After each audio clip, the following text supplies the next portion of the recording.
Hi, here with Jake Query, and boy, we've got a lot of football to talk about.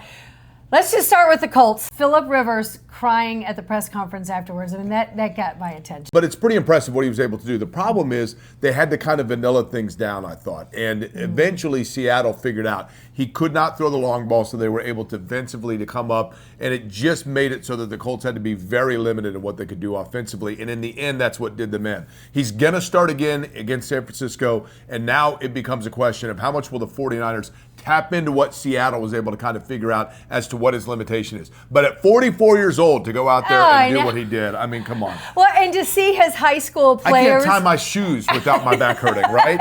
So it was impressive. Well, and then it kind of came down to the kickers there, at the end. It did. And obviously, listen, Groupie hit a great kick for the Colts. No question about that in the 60-yarder. What hurt then was actually his kickoff gave Seattle a shortened field and that put Seattle back in field goal range. So it was disappointing. I thought realistically, it's a disappointing game for the Colts. It was one they probably did have to have. They're still mathematically in it. But in the end, when it came down to it, they actually coached themselves pretty well. I thought they played well, but Seattle's pretty darn good. Yeah. Okay. I just cannot talk about Fernando Mendoza enough. I mean, I was so thrilled to see him up there. I thought he represented so well, walking around Times Square, all the things, all the feels. Yeah.